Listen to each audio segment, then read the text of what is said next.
The American Emancipation is the most documented in world history. Perhaps I've implied that. Students and reading on canvas, you have a huge array of, 70 or so pages of documents from Ira Berlin's condensed version called Free at Last, which are documents about American emancipation. Oops. They are all from the Library of Congress. After the Civil War, they were collected by the thousands and thousands and thousands deep under, I meant the National Archives, deep under the National Archives, many floors down. It's like 7, 8 stories beneath. If you've ever been to National Archives, it goes very, very deep. And they were hidden in plain sight for a century, actually a little more than a century, until what's called the Freedmen's Papers Project was created at the University of Maryland by Ira Berlin and a host of other people. They're now out in about 6 volumes like this, but they're only a small percentage that have been published. They're published in categories of all sorts. There's a volume on labor, transformation of labor during the Civil War, from slavery to forms of free labor. There's a volume on black soldiers. There's a volume on the process of emancipation. The reason it's so well documented is because it was done during all-out war, and nobody keeps records like armies. But in many, many, many instances, these are documents written by former slaves themselves in their own often broken syntax on behalf of them. Here's a woman. Her name is Catherine Massey. She's the wife of a Virginia black soldier. She writes to the secretary. By the way, almost all these from black soldiers or black women were written to either the Secretary of War or the President. They just wrote to the President or the Secretary of War. "Respected Sir," she says, "I am this," she names her husband, William Massey, colored, 1st USCT Infantry. "I am his lawful wife, and he has neglected to treat me as a husband should." These letters are amazing. "And unless your honor so arranges his money as to privilege me to meet my wants, he never will, as he is nothing but a spendthrift. I have not received a cent of money from him since last March." And she goes on about her what she calls her detrimental circumstances. "I think it no more than right that he should be made to do what he has never yet done, and that is to help me support myself." Rosanna Hinson writes to the President, "Dear Sir, July 11, 1864, my husband, who is in Company K, 22nd U.S. Colored Troops, and now in the Macon Hospital at Portsmouth with a wound in his arm, has not received any pay." She's not complaining about her husband here. She's complaining about the lack of pay and unequal pay. "Since last May, and then only $13. I write to you because I have been told you would see to it." This is to Lincoln. "I have 4 children to support. I find this a great struggle. A hard life it is. My husband, though, is fighting for his country. Respectfully yours, Rosanna Hinson." And these go on and on. There's Emily Waters, who writes to her husband, who's a Louisiana black soldier, from his wife. My dear husband, I received a letter from you a week before last and was glad to hear that you were well and happy. This is the 5th letter I have written you, and I've received only one. It's so typical in Civil War letters. Why haven't you written more? I need more letters. They delivered the mail last 3 times, nothing from you.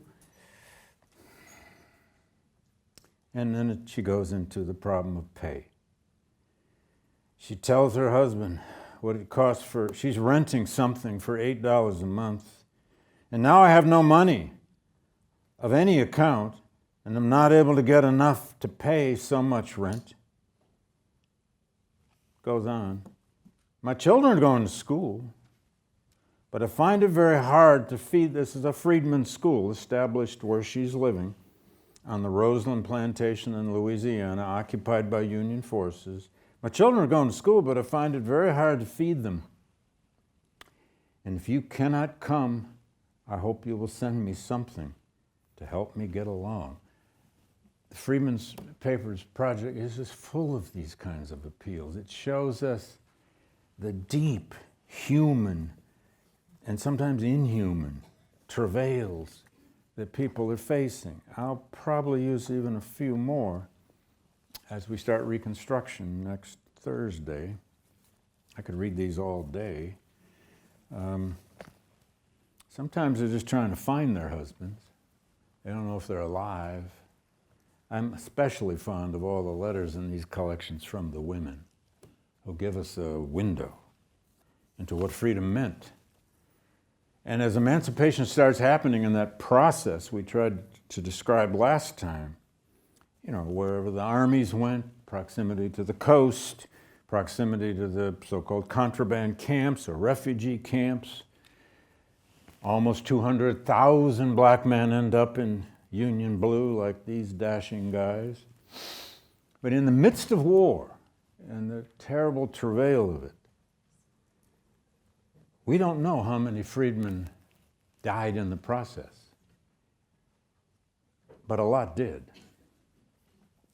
But what freedom came to mean quickly, and we know this from all these letters and documentation, and we know it from the commanders of so many regiments that took in refugee slaves, and especially from those superintendents who commanded these 20-some-odd refugee camps. They were run by the Army, by the War Department, and at one point in '64, the War Department sent out a questionnaire to the superintendents of all these contraband camps.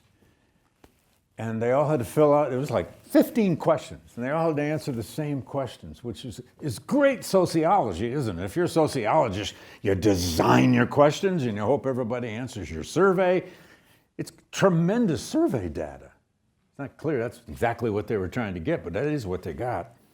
And these superintendents, right, one of the questions they're asked is, what do these free people think of freedom? And these guys write back and say, it's astonishing how much they believe in it. It's astonishing how they embrace it. It's astonishing what they've gone through to get here. It's astonishing how they worship. It's astonishing how they pray.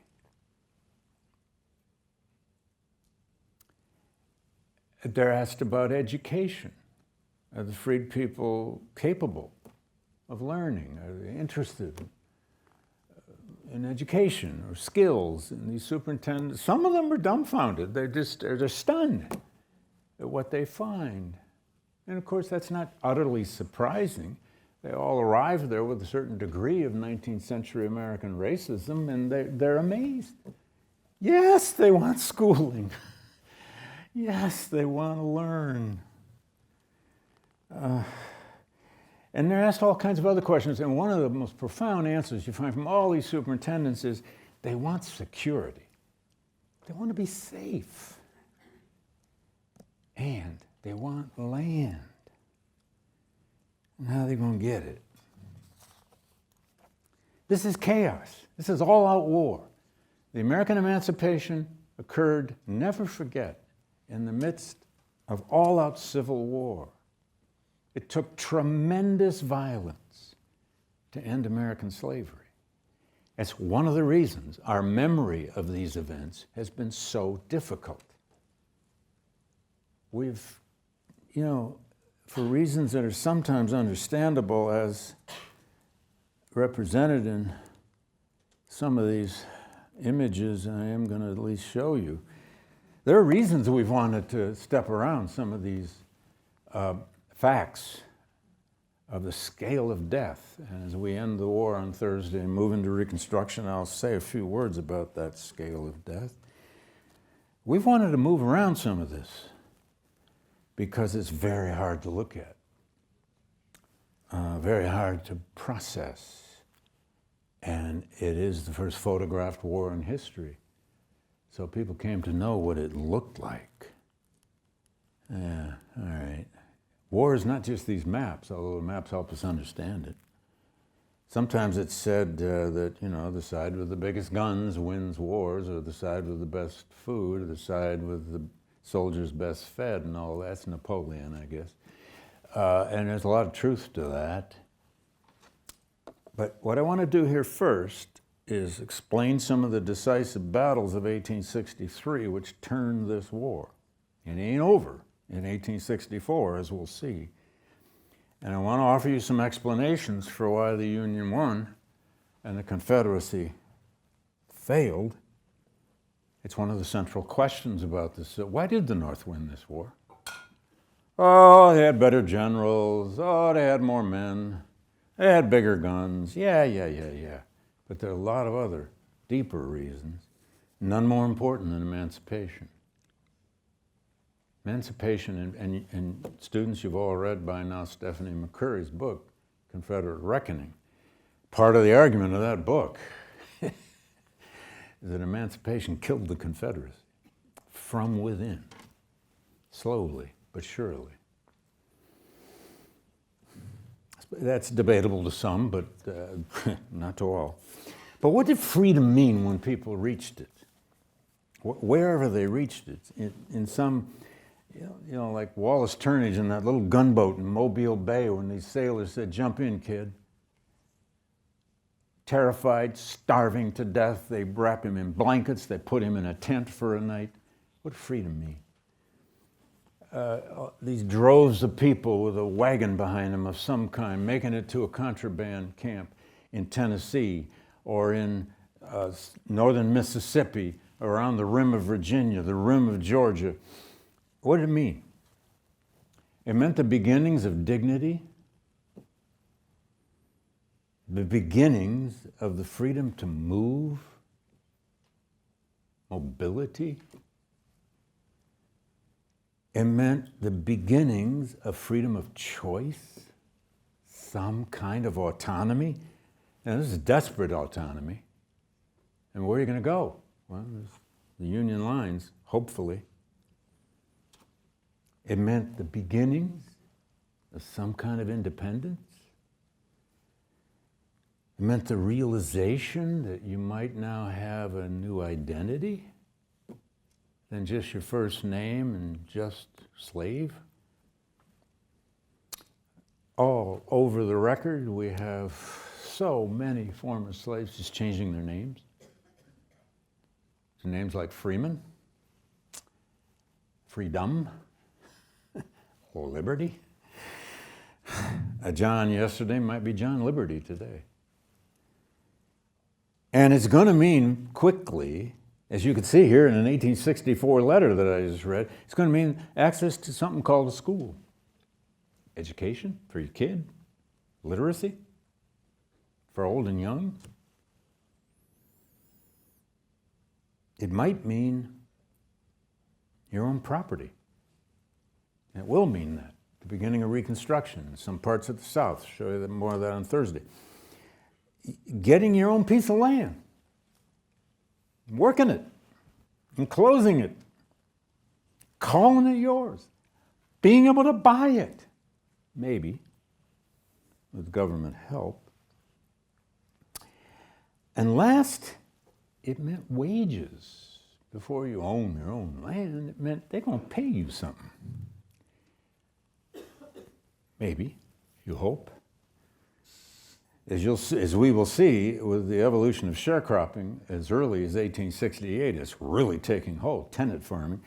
Wages was not a very effective transformation from slave labor to free labor because the South is going to be so cash poor. If people don't have any money, it's pretty hard to pay people wages, even if that's what the law says. And out of that's going to come tenant farming, paying on shares, and so on. More on that later. A lot has been written now about this incredible revolution, this social revolution. It's a political revolution, a social revolution, it's a legal revolution. It's because of that Emancipation Proclamation, and it's because of the bravery and the initiative of so many thousands of former slaves themselves seeking this thing called freedom in the midst of incredible bloodshed, including their own. What we know is that about 600,000 former slaves were securely free in Union lines, behind Union lines, in contraband refugee camps and other situations by the time of Appomattox. That means that more than 3 million were not. The vast majority of enslaved people were not legally, technically, and even in reality freed until the summer after the war because of the war. Depending on where you were as to whether you had a chance to get away, escape. Now, Lincoln captured some of this problem, as usual.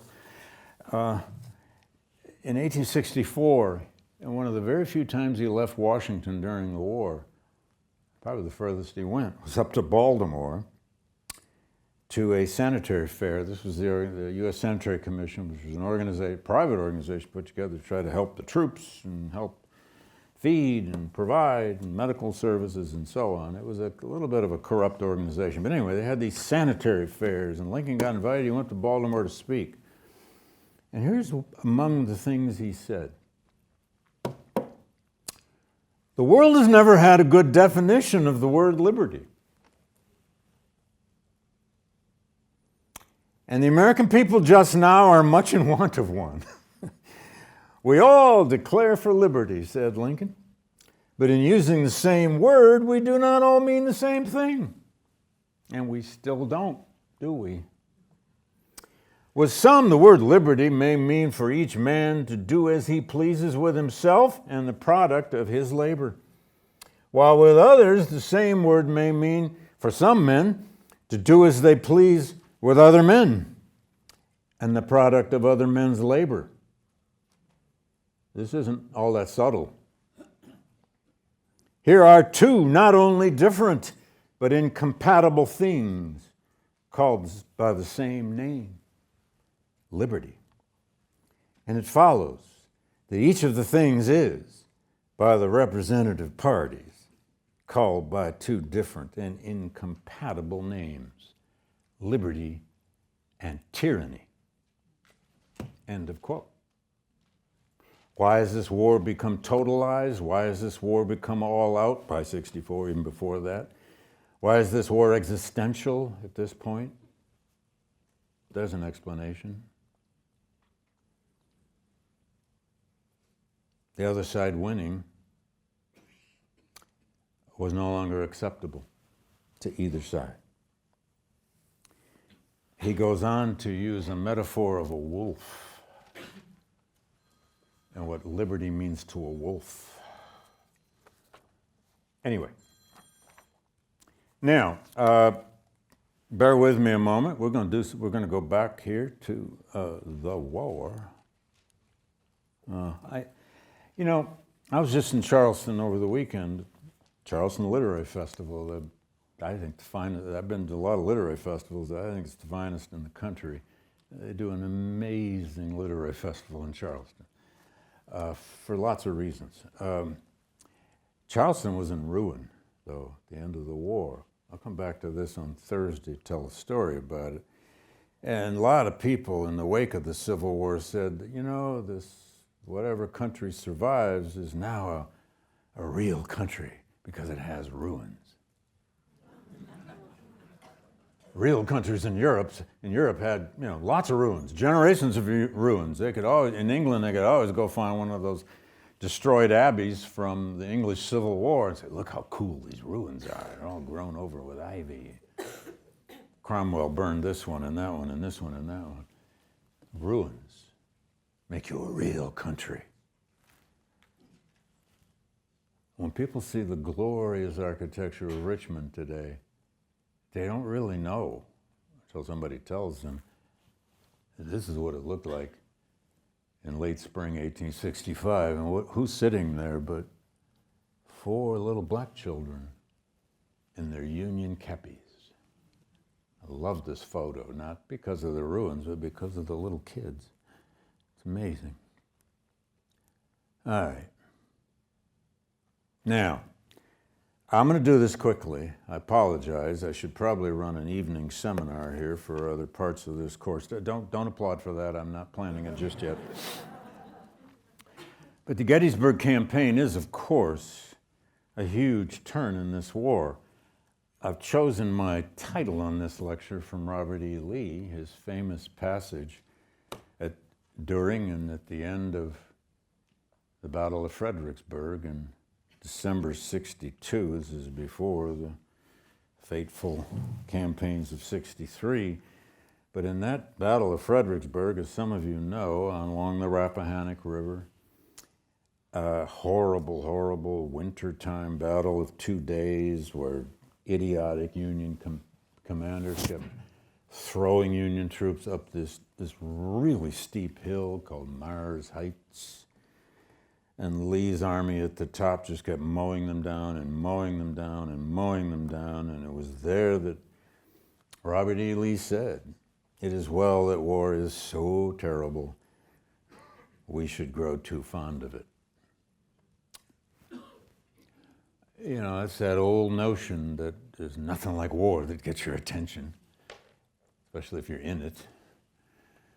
It is well that war is so terrible, or we should grow too fond of it. In the spring of 1863, Ulysses Grant is still in the West, engaging in a campaign that is one part engineering, even trying to change the course of rivers. Show you that in a minute. And then a campaign of siege warfare like this war hadn't quite seen yet, out on the Mississippi at a place called Vicksburg. But in the East, Lincoln is still going through his kind of musical chairs with commanding generals of the Army of the Potomac. That Army of the Potomac again moved on Richmond, and again were decisively defeated in May 1863. May 1863. You see at the bottom of this map, a place called Charlottesville. It's just west of Fredericksburg. More battles were fought around Fredericksburg than any other place in this war. It's why so many trench works are still visible there. But at Chancellorsville, it was a complete Confederate victory. In fact, the Union Army was in rapid retreat again. Back north of the Rappahannock River, their commander was a guy named Joseph E. Hooker. Hooker managed to get a gigantic statue outside the Massachusetts Capitol building in Boston after the war, but God only knows why. He was terrible commanding general. The trouble with commanding generals is we always judge them by success and failure. Because war is decisive. It matters. I can give 2 or 3 failed lectures in a row and I survive. 4, maybe not. Not commanding generals. What did Lee do? He decided to invade the North a second time. Fateful second invasion of the North. His goals in invading the North, that's the red line on your left here, over there. It was first to take the war again out of, as he had done the year before, out of war-ravaged Virginia. to try to find new supply in the farmlands of Pennsylvania, to reinvigorate the possibility of European intervention. This is huge. European intervention, especially British intervention, was mostly put to rest by the Antietam campaign in '62 and by Emancipation, but not entirely. There's still a caucus, if you will, and a segment of the British population advocating, and even running their own newspaper to advocate for the division of America. Lee had been reading, and so had his staff, Northern newspapers. And they knew about dissension in the North now, the bloody casualty statistics, the war weariness.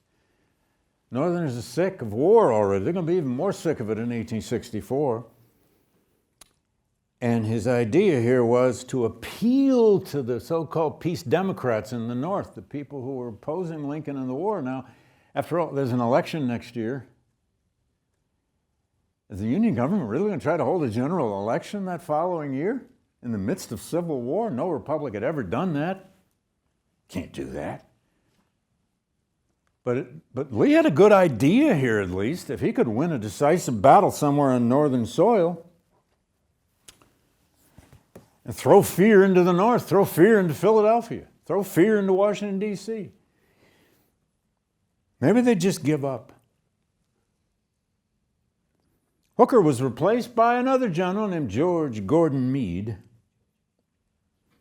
M-E-A-D-E,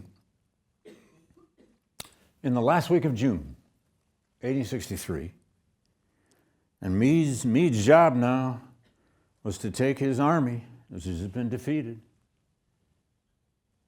try to get reinforcements, which they always could on the northern side, generally speaking, and march north as fast as they could go to stay between Lee's army and Washington, D.C. That's exactly what they're doing. Lee is invading the north through, or behind, what was called Massanutten Mountain Range. If you've ever been to Gettysburg and you just look west, how many people have been to Gettysburg? All right, good. You just look west, you see the Massanutten Mountain Range, the blue ridges of Massanutten Mountain Range. As Lee's army moved into Maryland, and in especially southern Pennsylvania, they kidnapped scores of Pennsylvania free blacks, kidnapped them, sent them back into Virginia as slaves. What was the war about? Oh, it must have had something to do with slavery. Lee's army seized everything they found: cattle, horses, wagons, food.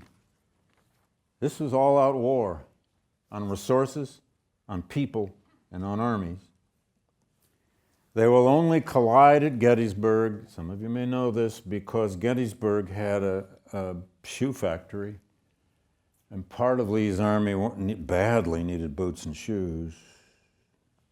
They're on the road now. They're living off the land. And they marched toward Gettysburg. I don't know how much you can see up at the top here. I hope you can. The Battle of Gettysburg, the bloodiest 3 days of the Civil War, America's most visited military site, was 3 days, July 1st to 3rd, 1863. I wish I could go into all of it. I used to take student trips there when I was a high school teacher. I was my own tour guide, and now today I've forgotten everything I used to tell them. The idea here, though, again, was pick the right ground, pick the right place, defeat that Army of the Potomac one more time on northern soil, and win the war. Or at least begin a process toward negotiation. Key thing to remember, Confederacy, all they need to survive with their independence is stalemate. They need a negotiated peace that says, okay, the federal government will recognize the Confederacy. That's all they needed. They didn't need to conquer. Although here is Lee on northern soil risking it all. And military historians ever since, even some Lee lovers, certainly the Lee critics, have said Lee was too offensive. He should have stayed on the defensive. If he had stayed on the defensive in Virginia, he'd have succeeded, perhaps. I got a pointer now, folks. Look at this. Thanks to Dr. Cohen. Thank you, sir. Of course, Carl came up to me and said, David, you're so stupid. You got a pointer right on your, of course, it only took me 10 weeks to realize it. But Dr. Cohen, I'm going to use yours since you were so kind. Right here, Dr. Cohen is a very famous physician, cardiologist in the Yale Medical School. I don't know what he's doing in these lectures. The first day at Gettysburg was a battle fought mostly west and north of the city, town, and then through the town, and a complete Confederate victory because Meade's army is trying to get all the way up there. They are in the fastest forced march this army had ever engaged in. They were marching 20 miles a day to try to get here, to stay between Lee's army and D.C. or Baltimore, or perhaps now even Philadelphia. The second day at Gettysburg was fought at the two flanks, what was called Culp's Hill up here, what was called Little Round Top down here. The biggest fighting the war had seen to this date. Horrible assaults by Lee's army against Union positions. Lee's on the offensive now with fewer men and an insecure supply line. He's breaking every kind of rule that had been taught at West Point. Don't do this. Don't expose your supply lines. If you're outnumbered, try not to go on the offensive. But it's exactly what Lee's doing. And when on July 2nd, horrible battles fought down here in Little Round Top and up on Culp's Hill, big steep hills, Lee decided, well, probably the center of the Union line here along what became known as Cemetery Ridge must be weaker. So he decided to amass as many of his troops as possible in what became known as Pickett's Charge, although George Pickett only commanded one division of that charge. Pickett's Charge is one of the most famous events of the Civil War because it was one of the most desperate and pivotal. About 13,000 Confederate soldiers crossed a field a little more than a mile from where they started to where it ended. It was preceded by the largest artillery bombardment of the war. They could even hear it as far away as Philadelphia. Hard to believe, but they could. Approximately one half of Lee's forces in about 2 hours were killed, wounded, or missing. 2/3 of all of his brigade commanders killed. All 13 of the colonels in those brigades, that's a regimental commander, killed. Devastation to any army. They got to the ridge here of what is known now as the high water mark of the Confederacy and had to retreat back across those fields. Lee met them halfway, the men who survived, and said over and over, it's all my fault, all my fault, all my fault, sorry, sorry, sorry. He even attempted to resign, but Jefferson Davis wouldn't have it. He didn't know who else he'd turn to. The cost of this 3 days of battle was 28,000 Confederate casualties. 28,000. Go out of here later and try to imagine 28,000 people down the street or something. And on the Union side, 23,000. The dead and the dying, including 3,000 horses, were all over the landscape, all around Gettysburg. You could smell the battle. We've now got a historian named Smith at the University of South Carolina who studies the emotions and the senses. and he's done a study of smell in the Civil War. And try not to laugh. I used to think, oh, come on, is this what Civil War military history has become? Until I heard him give a talk once at a huge gathering of the public at Gettysburg, and I realized this ain't your granddaddy's Civil War anymore. He studied letters and diaries deeply. And all of those letters and diaries was the stench of that battlefield. A stench of death.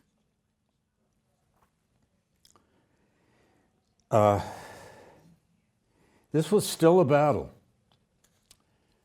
that many regiments marched into with their band. Their bands. The bands were there. The bands would gather in the woods, playing, and the men would march right by them. The bands aren't going to get used too much after Gettysburg, except for ceremonies. Now, Gettysburg was a huge turning point. For no other reason than Lee's invasion was stopped. But just like McClellan at Antietam the year before, Meade and his command staff did not follow it up. Now, the Union Army was badly hurt. It was hard to even form some regiments. They were devastated. But he didn't move.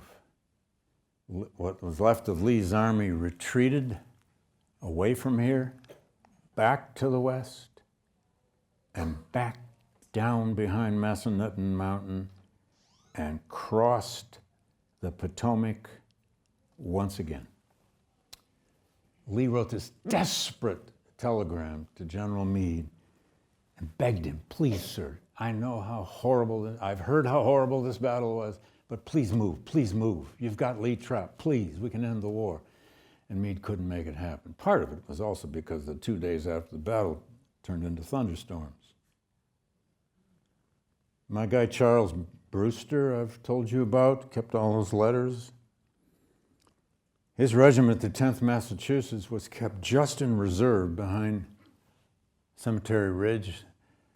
They underwent the huge artillery bombardment, and Charlie wrote about that, but they were not out on the front line where they had to go hand to hand with Confederates. He's lucky. But then he was in a burial crew. And he left incredible testimonies about what it was like trying to bury people. At one point, he's writing to his mother about burying a Confederate dead soldier. And he looked in the guy's pockets. And sure enough, he found letters he hadn't mailed yet to a sister and a mother. Same thing Charlie wrote too. But then Charlie became a good partisan. He said, this man's just like me. He's writing to you. But I reckon he died in a bad cause. Well, okay.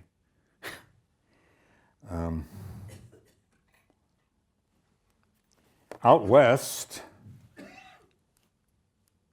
is a hugely important struggle fought near Vicksburg, or because of Vicksburg. If you just look at this map, I'm going to do it quickly. Grant's army here to your left on this map had been moving all down the west side of the Mississippi River for some time and liberating slaves all over the place. This is a very densely populated enslaved population. Grant finally moved across the Mississippi, all the way to Jackson, Mississippi, the capital of that state, took Jackson, and then moved west on Vicksburg, which was the citadel on the Mississippi River. If you've ever been to Vicksburg, you know they have big cliffs. He put it under siege, horrible siege. The Confederates inside Vicksburg were eventually starving to death and eating rats. And finally, on the 4th of July, 1863, one day after Pickett's charge at Gettysburg, and the news of this kind of all came simultaneously across the country, Vicksburg fell, surrendered its commander, John Pemberton, who was a Northerner, surrendered 30,000 men. 30,000 Confederates surrendered. Many of them will get paroled because they didn't know what to do with 30,000 prisoners just yet. But Vicksburg became a huge turning point in the war. And Lincoln famously said when the news was secure, "Now the father of waters flows unvexed to the sea," meaning the Mississippi. I'm going to skip Chattanooga just for the moment. Terribly important because it opened the path into Georgia and for Sherman's eventual march to the sea. Let me comment a little here on Confederate defeat. You're beginning to see that battlefield victories have a great deal to do with Confederate defeat and Union victory. Eventually, a social collapse going on in the South has a lot to do with Confederate defeat, not least of which is because of emancipation. The more and more and more that Union armies occupy parts of the South, obviously the Confederate hinterland is going to begin to collapse. There's an economic collapse going on in the cotton production. The Confederacy is going to collapse in part because of internal division, or as one person put it, they died of democracy because they didn't want to cooperate. The governor of Georgia did not want to send troops to Virginia. The governor of North Carolina did not want to send troops to Georgia. And Jefferson Davis was tearing his hair out. You want to win this war or not? Tough luck for Jefferson Davis. Another matter. Don't forget, I said this at the outset, an advantage, disadvantage on both sides. The Confederacy didn't have political parties. Jefferson Davis had no political partisan whip to crack to get something done. There was only one party. Lincoln had a party, and he had an opposition party.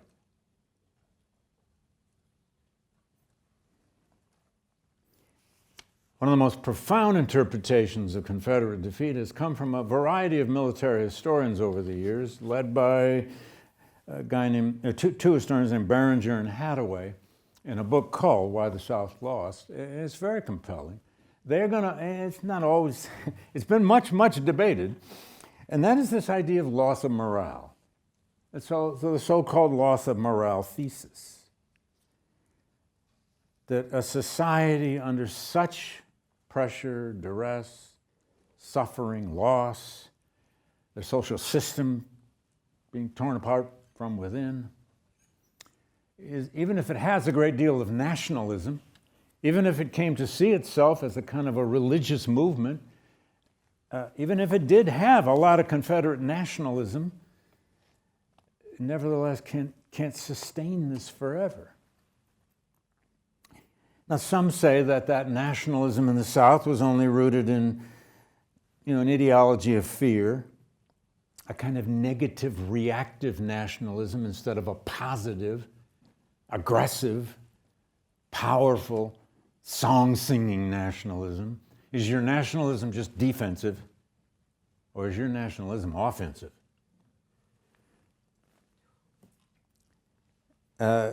They also had internal division in the South because there's a lot of unionism still in upcountry North Carolina, upcountry Georgia, upcountry eastern Tennessee. There's a lot of people, they didn't want slavery to die necessarily, but they didn't like secession. They never liked it. So, the Confederacy's fallen apart for a lot of reasons. But one of the most compelling reasons for Union victory and Confederate defeat, Gettysburg had something to do with it. I'm sorry to show you these, but it's because of the election of 1864. Now, why is this election so important? Lots of good reasons. No republic had ever held a general election in the midst of all-out civil war. This has never been done. There were serious considerations even in the Republican Party, of getting Lincoln to just postpone the election. That you just couldn't do this in the midst of the Civil War, they said. But no, it wasn't just Lincoln's choice, it was his party that said, no, no, no, we're going to have this election. We have to show whether the country supports this. It was a great risk, tremendous risk. First of all, by the winter of '64, after all these decisive battles of '63, and I didn't even get to Chattanooga, and the subsequent invasion of North Georgia, the casualties in this war have now become ghastly. And they're going to get even worse in the summer, the bloodiest summer of all of 1864, in the Overland Campaign in Virginia, and Sherman's campaign in Georgia. And in the North, there's a virulent opposition movement that calls themselves now the Peace Democrats. And who do they nominate for president but George McClellan, former commander of the Army of the Potomac, still sort of popular with a lot of those Union troops, although so many of those Union troops that have served under him were either dead, wounded, or just gone. There'd been these battlefield successes, but was it enough to sustain Lincoln? And within the Republican Party, there was an effort to dump Lincoln in favor of John C. Fremont, who had run back, you'll remember, in 1856, the pathfinder, the explorer in the West, the dashing young man, now a general in the Union Army, although, oh, good Lord, my vote thing. Oh, it's time for the election. But that fizzled out. And Lincoln will get, it was testy, but Lincoln will get renominated by the Republican Party. It was testy. But here's the important thing. The Democratic Party ran the most racist election campaign in American history till that time. And I've always told my classes it was the most racist campaign for the presidency in American history until the next one. Because 1868 was even worse. We'll see this. But in this election, the Democratic Party, they just did what parties tend to do now, don't they? They stamped every Republican as like they stamped their forehead. They're the party of emancipation. They're the party of black equality. They're the party of racial miscegenation, and they invented the word miscegenation.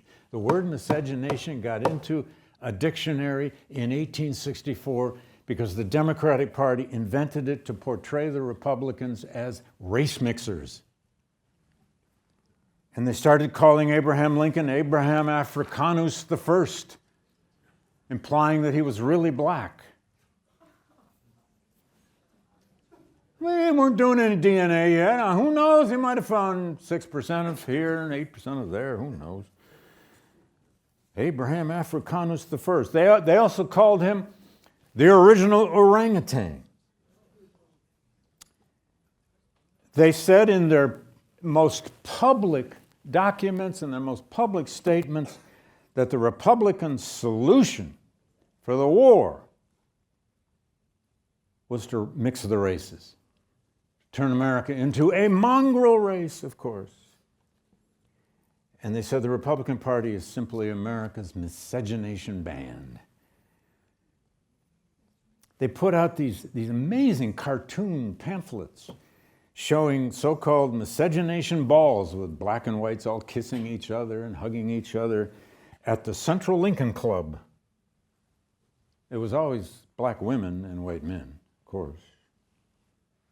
Now, this extraordinary election, in this extraordinary election, 19 states will allow soldiers to vote at the front. It's never been done in warfare. They set up polling stations all over the rim of the war, and Union soldiers lined up to vote. And this was the test. What would the soldier vote be? Well, Abraham Lincoln will carry the popular vote in this election, 2,206,000 to McClellan's 1,800,000. decisive, but pretty close. He'll win the Electoral College 212 to 21. Remember, there are 9 states, the Confederate states, not participating. The soldier vote turned out to be 78% for Lincoln. It meant the soldiers understood 2 things. They were here for the duration of this horrible war. They were here also for emancipation. They understood this war is going to free the slaves. Whatever comes after that, that'll be determined. Even in black regiments where they could not vote, they held polls of their troops to see how they would have voted. And I love some of the results. 90% for Lincoln. So on. Now, all right. I want to end with this, though. Up in Rochester, New York, oh, by the way, I have so many images. Letters by soldiers are just incredible. Here's a guy who was an artist and a letter writer, writing to his mother. June 20, 1863, he's in the Army of the Potomac. He's in that forced march up toward Gettysburg. He tried to capture what he and his men looked like. I don't know if that's him, but it could have been. Now, Frederick Douglass lived in Rochester, New York. I'll do this fairly quickly. On the night of the election, he voted. Douglass could vote because he owned enough property as a black man in New York to vote. You had to own a certain amount of property in order to be able to vote, which meant most black men still could not vote. He voted for Lincoln. And late that night, he's walking back into the center of town with a friend. At about 10 p.m., they're going to the telegraph office to hear about all the returns. Like a lot of you will be doing tonight, wherever you are, or avoiding it, whatever you're doing, or deep into your 3rd bourbon, I don't know. And out from an alleyway came 4 drunks, 4 hooligans, who challenged, white guys, who challenged Douglass. So come on. According to our witness, who wrote this all up in a Rochester newspaper later, Douglass put up his fist and said, come on, you want some of this? And according to our witness, the 4 drunks scurried away. Now, when I found that, though, I didn't look for a second source of that. I went with it, by God. I figured I gotta go with that. Damn. The news was pretty clear. Within a couple of days, Lincoln had won. What does Douglass do? The next Sunday, he went to Spring Street AME Church in Rochester, the black church. He'd been worshiping there, and he had spoken there dozens of times on Sundays. They would often open the church on Sunday afternoons, and Douglass would give lecture series. He goes to Spring Street AME on that next Sunday. He opened, and it was standing room only, people were gathered outside. He opened his lecture with, didn't even announce his text. He didn't have to in those years. He started telling the story of Noah's Ark. You may wonder, what? He's talking about Genesis? Yeah. He said, Noah with the ark, finally, after however many days and the horrible floods, hit ground. And Noah wondered. And Douglass was paraphrasing. He said, Noah wondered, well, is it possible? Is somehow the flood receding? And so Noah sent a dove. If you know your Genesis, you know this story. It's one of the most magnificent stories of Genesis. Noah sent a dove out, and the dove came back. And it had an olive branch or some kind of green branch in its beak. And Noah thought, oh my God, maybe it's over. He sent the dove out again, and the dove did not return. So Noah decided to take the tarp off the ark, and lo, the world was turning green. And there was a rainbow on the sky. Where does Douglass go to try to explain the meaning of the election of 1864 and Lincoln's re-election, meaning not just that Lincoln got re-elected, but it's now possible to prosecute this war to the end of black emancipation and the remaking of the United States? He went to the oldest rebirth story in Western civilization, Noah's Ark. But he also announced in that speech that the following Sunday, he was going to go home to Maryland, to Baltimore.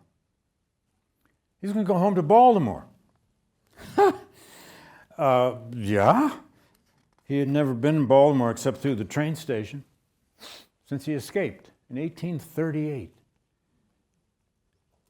And we know a lot about this visit because he had paparazzi in tow.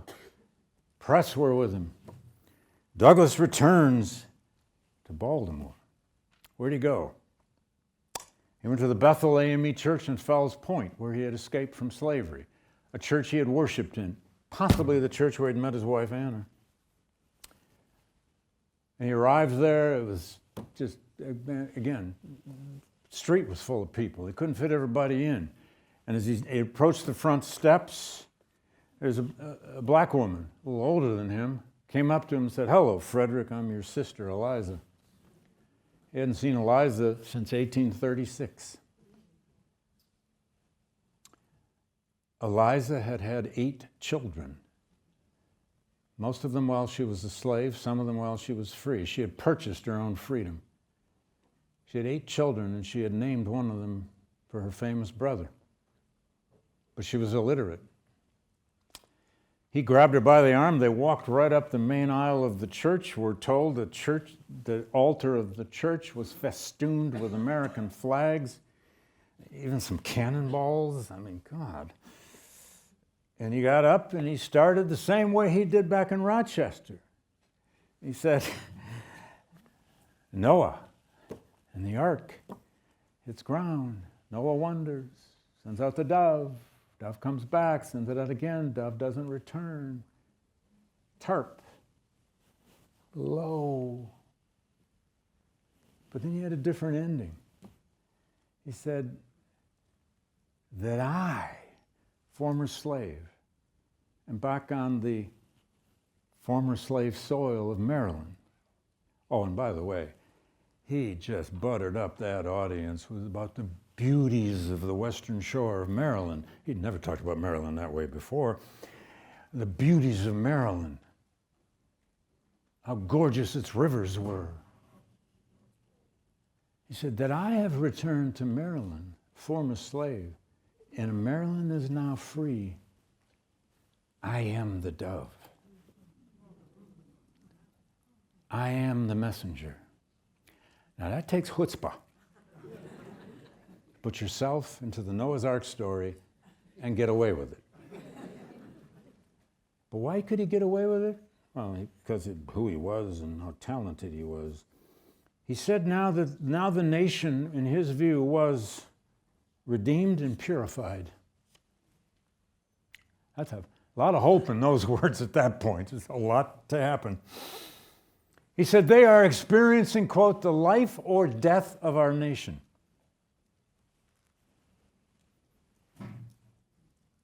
I'm not going to play with that metaphor. But here's one of the reasons he could say it. The state of Maryland had just held a referendum the week before.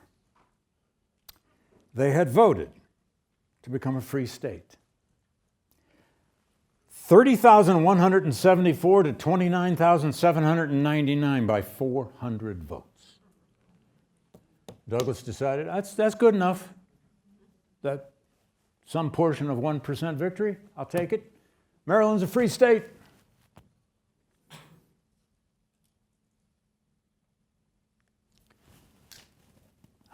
dove, he said.